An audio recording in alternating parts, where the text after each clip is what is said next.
আসসালামু আলাইকুম রহমতুল্লাহি বারাকাতুহু। আমি কোনদিন ভয়েস ভিডিও বানাইনি, আজকে বানাইলাম।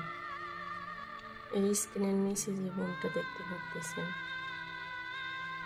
আমার ছোট্ট আসিয়া বোন আর এই দুনিয়াতে নাই। এটা কি সোনার বাংলাদেশ? এটা ধর্ষণ বাংলাদেশ।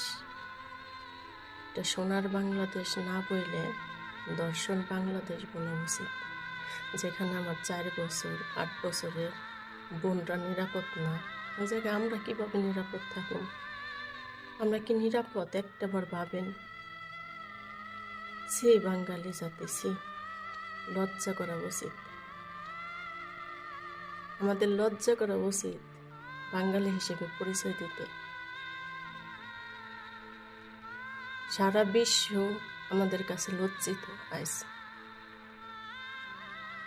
আসিয়া মরে নাই, সারা পৃথিবী মরছে, সারা বাংলাদেশ মরছে।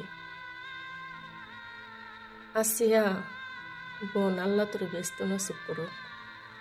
উপরে কোনো দর্শক নাই বোন, তুই নিশ্চিন্তে ঘুমাইস। এই দুনিয়াতে মানুষ নামের জানোয়াররা তোরে বাঁচতে দেয় নাই। এর বিচার একদিন হব, তুই বিচার পাবি বোন। এই দুনিয়াতে পাস নাই তাতে কি হয়েছে, আখেরাতে ঠিকই পাবি বোন।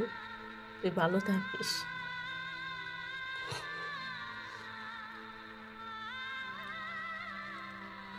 ওপরে তুই ভালো থাকিস বোন। তোর জন্য মন থেকে দোয়া করলাম। যেই দেশে দর্শকের সাপোর্টে উকিল লড়ে, ওই দেশে আমরা কোনো বিচার পাবো না বোন। দর্শনের কোনো বিচার কোনোদিন হবো না।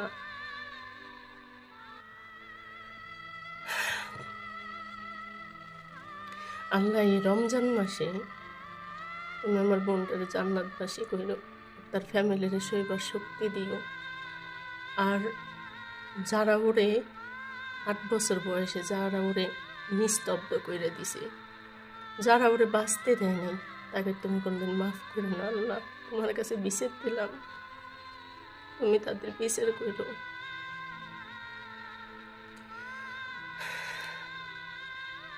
ভাবতেও ঘৃণা লাগে আমরা বাঙালি। ছি।